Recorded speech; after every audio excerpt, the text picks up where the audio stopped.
Hello, नमस्कार मित्रों। हम पढ़ने वाले हैं जो द्विघात समीकरण है, सेकंड ग्रेड का जो टॉपिक है द्विघात समीकरण का, तो उसकी जो कुछ इम्पोर्टेंट फैक्ट हैं वो अपन देख लेते हैं। ठीक है, तो अपने पास एक चीज़ है कि सबसे पहले तो द्विघात समीकरण देखो, ये है X square plus B X plus C, ये द्विघात समीकरण है। ठीक है, और इसको बराबर लेके चलते हैं जीरो के। अब ये क्या है, द्विघात समीकरण है आपकी।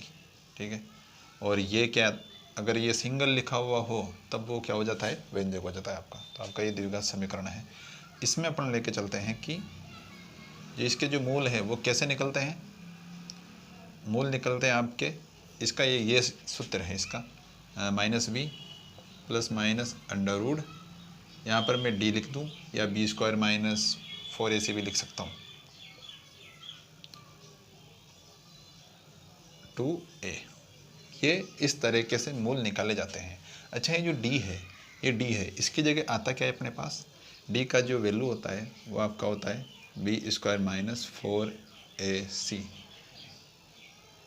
ठीक है, ये होता है वैल्यू। अच्छा, अब अपने को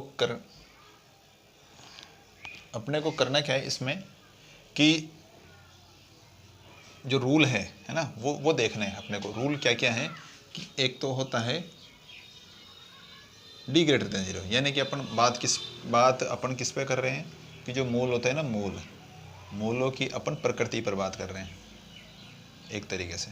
ठीक है, तो डी ग्रेटर देन जीरो, इसमें देखो क्या होगा, तीन कंडीशन है अपने पास। D greater than zero, D का मतलब ये, तो ये आपका क्या होता है कि लेस देन जीरो हो सकता है, ग्रेटर देन जीरो हो सकता है और बराबर जीरो भी हो सकता है।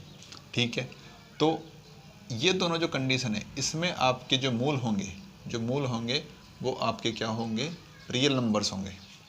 इन दोनों कंडीशन में जो मूल्स होंगे वो क्या होंगे, रियल नंबर्स होंगे। और इसमें जो होगा वो आपके क्या होगी, इमेजिनरी, यानी कि काल्पनिक कह दो आप। ठीक है, जो x है ना, x वो क्या होगा आपका, काल्पनिक होगा, काल्पनिक संख्या होगी कोई भी।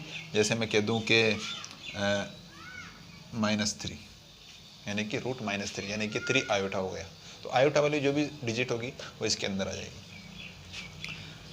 अब हम इसको उठाते हैं ना, ये तो इजी है मान लो, लेकिन अपन इसको उठाते हैं। इसमें भी सबसे इजी ये पड़ता है। तो इसमें देखो बराबर है, तो इन दोनों में है क्या कि जो x है, यानी कि जो मूल है, x के जो मान आएंगे, x के कितने मान आएंगे अपने पास, x के आएंगे 2 मान, क्योंकि द्विघात समीकरण है तो x के 2 मान हो गए अपने पास। अच्छा, अब जो दोनों मान हैं वो आपके क्या होंगे, वास्तविक। इन दोनों कंडीशन में वास्तविक होंगे। अच्छा, अब ये जो बीच वाली कंडीशन है जिसमें बराबर लगा हुआ है, तो इसका मतलब है कि जो आपके x के जो 2 मान आएंगे वो दोनों क्या आएंगे, बराबर आएंगे। दोनों मान क्या आएंगे, बराबर आएंगे। यानी कि आप कह सकते हो कि इस वाली स्थिति में वास्तविक और बराबर मान होंगे। ठीक है ना। या फिर मैं ऐसे कह दूं कि आपके 2 मान है, एक तो x1 है और एक x2 है, तो दोनों क्या होंगे, बराबर होंगे। तो वास्तविक और बराबर, यानी कि समान और वास्तविक, इस वाली स्थिति में। इसमें वास्तविक असमान और इसमें काल्पनिक और असमान। ठीक है, तो अपन पहली वाली चीज़ को पकड़ के चलते हैं, यानी कि d ग्रेटर देन जीरो को। तो इसमें सबसे पहली चीज़ आती है किसकी, मूल क्या हो। देखो मूल क्या होंगे, रियल नंबर्स होंगे, सीधी सी बात है, ये चीज़ आपको पता है। रियल नंबर को अपन 2 भागों में बांटते हैं, परिमेय और अपरिमेय। ठीक है, तो यानी कि मूल आपके पास या तो परिमेय आ सकता है या अपरिमेय आ सकता है। कौन सी कंडीशन में, इन दोनों कंडीशन में, या तो परिमेय आ सकता है या अपरिमेय आ सकता है, इन दोनों कंडीशनों में। ठीक है भाई, अब अपरिमेय आने की क्या शर्त है और परिमेय आने की क्या शर्त है। तो मैं ये कह दूं कि जो परिमेय आने की शर्त है ना, जो परिमेय आने की शर्त है उसके अलावा अपरिमेय आने की शर्त हो जाएगी। सीधी सी बात यह है, क्योंकि काल्पनिक को तो लेना ही नहीं है इसमें। तो मैं ये कह दूं कि जो इसके परिमेय के लिए अपन शर्त देखते हैं, परिमेय के लिए, है ना, और जो परिमेय के लिए शर्त नहीं होगी ना वो फिर अपरिमेय के लिए हो जाएगी। यानी कि परिमेय के लिए देखो पहली जो शर्त है वो है कि जो ए बी और सी है वो आपका क्या होना चाहिए, परिमेय होना चाहिए, ठीक है। और दूसरी शर्त ये है कि जो डी है, डी आपका क्या होना चाहिए, पूर्ण वर्ग होना चाहिए, पूर्ण वर्ग संख्या होनी चाहिए कोई डी, ये डी। अच्छा अब देखो यहाँ पर डी अगर पूर्ण वर्ग नहीं आएगा, डी अब अगर अपने पास, अब ये तो शर्त हो गई, ठीक है, ये तो अपना एक थ्योरेटिकल पार्ट हो गया, लेकिन इसको समझते हैं यहाँ पर, इसको समझते हैं यहाँ पर कि जो x बराबर ये है, x बराबर ये है, तो यहाँ पर मैं इसको देखूँ, है ना, कि d अगर पूर्ण वर्ग नहीं है, d अगर पूर्ण वर्ग नहीं है तो इसका वर्ग होगा ही नहीं, इसका कोई वर्गमूल नहीं, वर्गमूल होगा ही नहीं। जैसे मान लो कि यहाँ पर d बराबर 7 आ गया तो पूर्ण वर्ग संख्या ही नहीं तो √7 हो जाएगा। √7 क्या है, एक अपरिमेय संख्या है, √7 क्या है, एक अपरिमेय संख्या है। इसका मतलब कि ये जो मूल है वो क्या आ जाएगा, अपरिमेय आ जाएगा, ठीक है। यानी कि इन दोनों में से कोई भी संतुष्ट नहीं करता तो अपन ने इसका उदाहरण देगा। दूसरा आगे चलते हैं, इसका देखते हैं फर्स्ट वाले का, कि परिमेय हो। देखो अगर ये परिमेय नहीं होगी, है ना, b अगर परिमेय नहीं है, जैसे मान लो कि √2 है, और अगर ये सब परिमेय हो, ठीक है, तब भी ये अपरिमेय हो जाएगी। ये परिमेय हो, ये अपरिमेय हो दोनों, यहाँ पे मैं कर दूँ √3, यहाँ पर कर दूँ √7 कर दूँ, तब भी ये अपरिमेय रहेगा। इसका मतलब कि ए बी सी तीनों का क्या होना चाहिए, परिमेय होना जरूरी है ना। क्योंकि देखो अपन इसको ना कैसे महसूस कर सकते हैं इसको कि जो भाई परिमेय के लिए देखना है अपने को, ठीक है, तो आप अपरिमेय के लिए चेक करो कि अपरिमेय कैसे कैसे हो सकता है, तो वो सारी चीज़ें हटा दो। तो यानी कि अगर ये परिमेय हुआ, ये परिमेय हुआ, है ना, तभी तो ये वर्गमूल मतलब ये जो मूल है ये परिमेय आपका हो सकता है।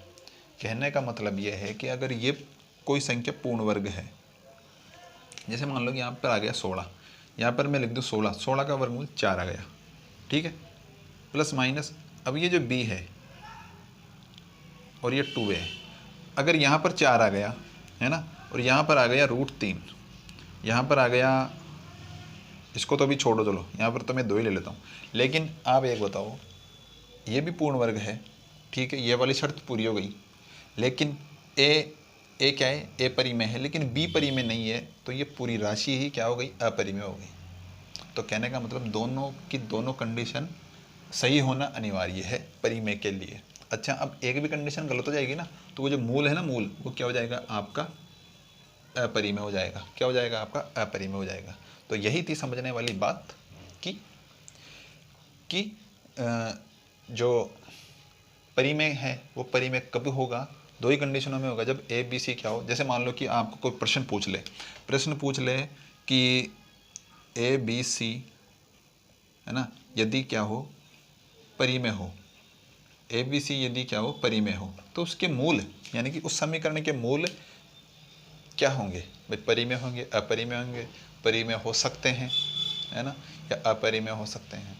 तो इस कंडीशन में अपन ऐसे सोचते हैं कि यार ए बी सी परिमेय है तो मूल भी परिमेय होंगे, लेकिन नहीं, ए बी सी परिमेय तो है लेकिन अपने को इसका पता नहीं है ना, कि ये डी पूर्ण वर्ग एक नहीं है।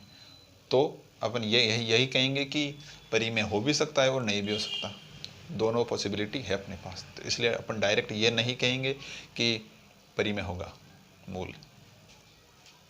तो दोनों कंडीशन अनिवार्य है, मतलब दोनों शर्तें पूर्ण होनी चाहिए, ठीक है। अब इसमें हाँ, इसमें एक चीज़ यह है कि यदि मान लो कि आपका क्या हो रहा है, यानी कि जैसे कि आपका कोई एक मूल मान लो आपका कि अपरिमेय आ गया, ठीक है, एक मूल क्या आ गया आपका, अपरिमेय आ गई बात समझ में।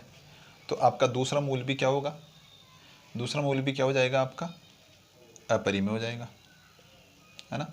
तो ये ए बी सी आपके क्या होने चाहिए, परिमेय होने चाहिए, ए बी सी आपके क्या होने चाहिए, परिमेय होने चाहिए, तभी आपका क्या होगा, एक मूल भी अपरिमेय, दूसरा।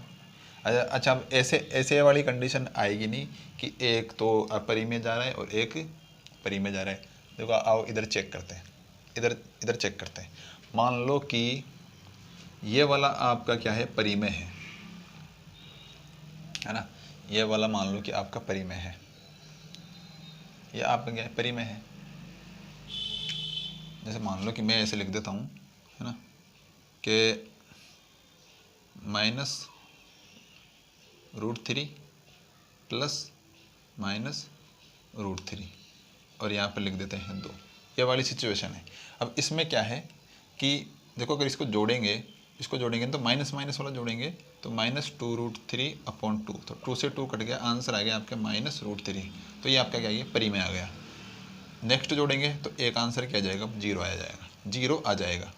तो इसका मतलब क्या है ना, ये आया कब, ये कब आया, एक मान क्या है आपका अपरिमेय और एक मान क्या है आपका परिमेय है। इसका मतलब ये है कि यहाँ पर ए था, ए क्या है, परिमेय है, लेकिन जो बी था वो क्या था, आपका अपरिमेय था। यानी कि ए बी सी का परिमेय होना जरूरी है। ए बी सी मतलब अपन किसकी बात कर रहे हैं, अब अपरिमेय मूल की बात कर रहे हैं ना। परिमेय मूल की बात तो ये दोनों कंडीशन हो गई, लेकिन अपरिमेय जो मूल है उसमें भी अगर आप चाहते हो कि आपके पास दोनों मान अपरिमेय आए, दोनों मान, जैसे कि एक मान तो क्या है कि 2 + √3 है, और एक मान क्या हो, ये जो संयुग्मी होते हैं ना, ये तो ये वाली कंडीशन कब आएगी, जब आपका जो ए बी सी है वो आपका क्या हो, परिमेय हो।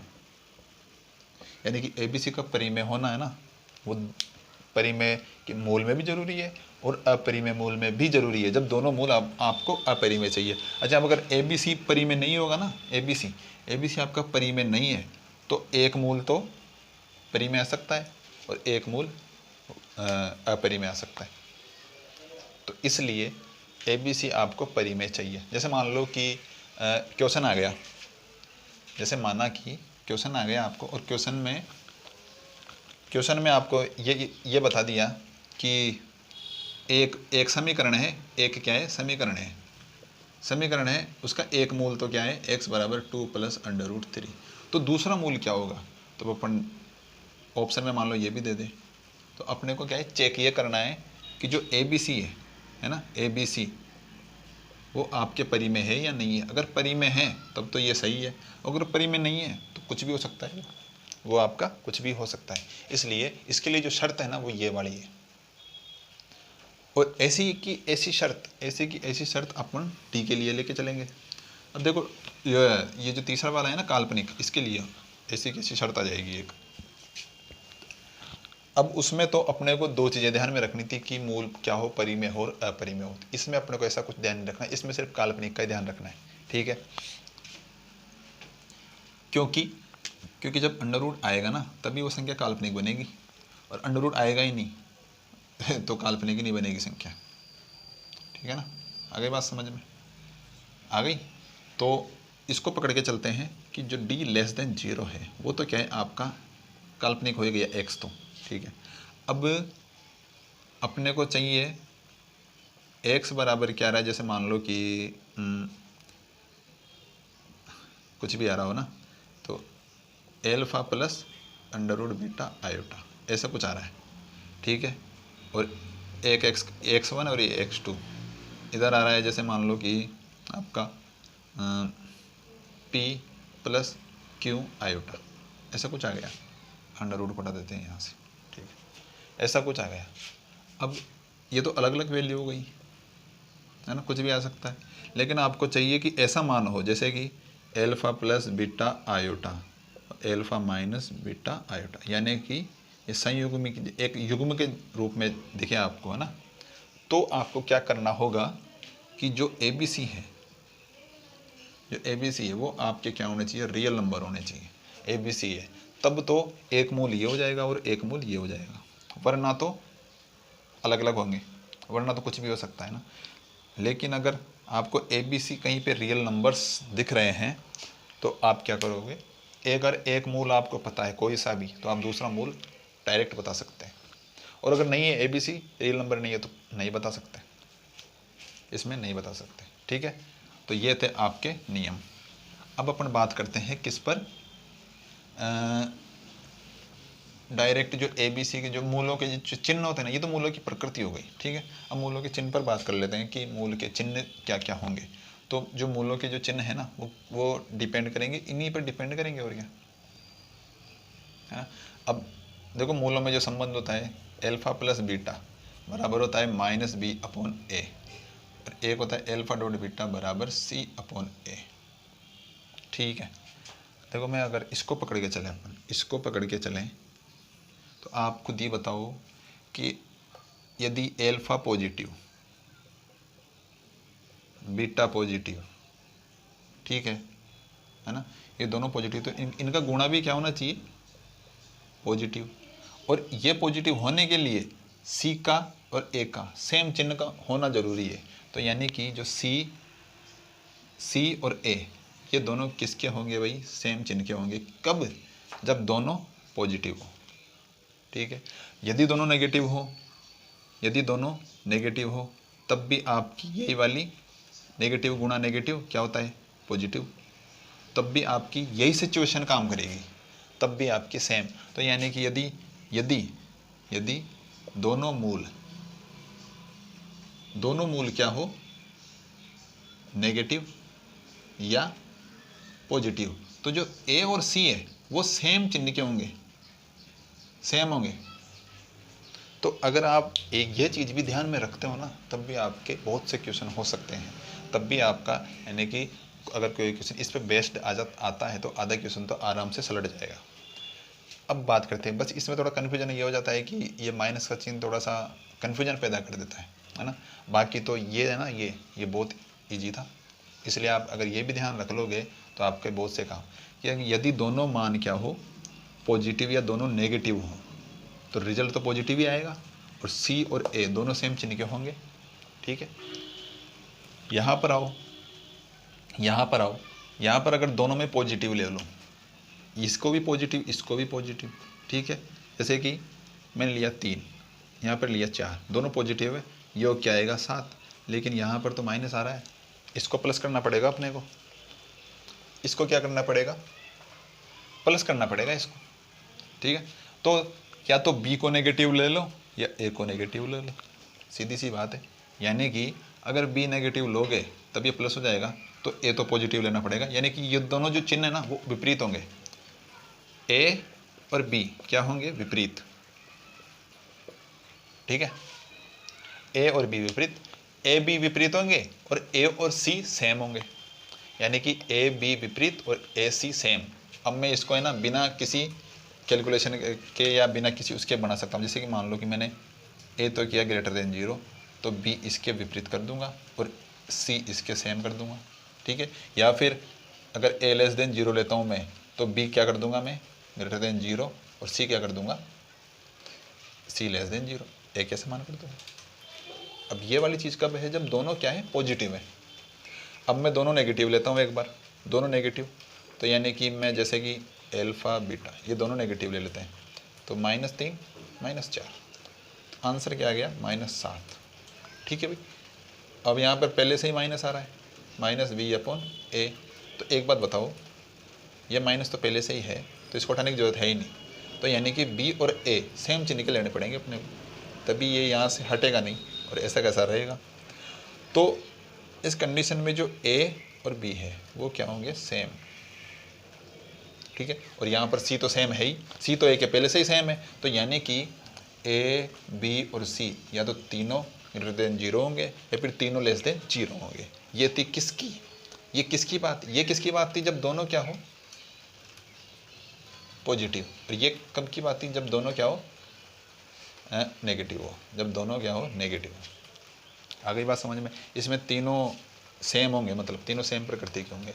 इसमें ए और सी सेम प्रकृति के और बी अलग प्रकृति का हो जाएगा। इसी तरह आपको ये तो दोनों क्या थे, जब सेम चिन्ह के हो। अब ऐसा भी हो सकता है कि भाई एल्फा पॉजिटिव हो और बीटा क्या हो, नेगेटिव हो सकता है, होने में क्या है ना। तो देखो भाई, सबसे पहले अपन इसको पकड़ के चलते हैं, c/a को, इसको पकड़ लिया करो, ये क्या है, थोड़ा इजी होता है, इसको ही पकड़ा करो आप सबसे पहले। ये इसमें दिक्कत हो जाती है, लेकिन आप इसको पकड़ा करो। देखो, अगर ये नेगेटिव हो और ये पॉजिटिव हो, या फिर इसका उल्टा कर दो, या तो ये पॉजिटिव हो या ये नेगेटिव हो, बात तो एक ही है, रिजल्ट तो क्या आना है आपका, नेगेटिव ही आना है रिजल्ट तो, ठीक है। अच्छा, तो अब नेगेटिव कब आएगा, जब C और A दोनों अपोजिट हों, तो C और A क्या होंगे आपके, विपरीत होंगे भाई, सीधी सी बात है। इसको पकड़ लिया तो सवाल हो गया। अब इसमें ऐसे कोई झंझट नहीं है कि एल्फा बड़ा हो या बीटा छोटा हो, इसमें वो झंझट आएगी यदि एल्फा बड़ा हो, एल्फा पॉजिटिव है, एल्फा अगर बड़ा होगा तो इसका जो आंसर है वो भी पॉजिटिव आएगा, पॉजिटिव आएगा तो ये आपके क्या क्या होंगे, ये आपके अलग अलग होंगे। अगर ये नेगेटिव है, अगर मान लो बीटा बड़ा हो, देखो सबसे पहले तो इसको बड़ा कर देते हैं, अगर ये बड़ा हो गया तो ये दोनों B और A क्या हो जाएंगे, विपरीत हो जाएंगे। लेकिन अगर माइनस वाला बड़ा है, कोई माइनस वाला बड़ा है तो पहले से माइनस आ रहा है, तो B और A क्या हो जाएंगे आपके, सेम हो जाएंगे। तो कहने का मतलब C और A पहले तो क्या चल रहे थे, सेम चल रहे थे, है ना। कौन सी कंडीशन में, जब दोनों पॉजिटिव हो या दोनों नेगेटिव हो। लेकिन अगर एक पॉजिटिव एक नेगेटिव, एक पॉजिटिव एक नेगेटिव हो, तब क्या होगा, C और A विपरीत होंगे। आप तो इस चीज़ को पकड़ के चल लो, मेरे हिसाब से ये वाली चीज़ बहुत ही शानदार है, ये याद भी रह जाएगी, है ना। इनमें तो क्या है कि थोड़ा टाइम खर्च होता है ना, ये ऑटोमेटिक, इसमें लॉजिक लग रहा है, लॉजिक लग रहा है, इसमें ज़्यादा रटने की जरूरत नहीं है। तो इससे भी है ना आपके बहुत सारे प्रश्न सॉल्व हो सकते हैं। तो अपने को बात भी इसी पे करनी थी कि कोई रिजल्ट निकल के आए उसको पकड़ लें अपन, ठीक है, यही था। और यही जो चीज़ है वो अपन ग्राफ से भी आगे देखेंगे, है ना। यही चीज़ आपको ग्राफ से भी समझ सकते हैं अपन, है ना। तो वो ग्राफ वाला अपन जो अगला वीडियो है उसके अंदर देखते हैं।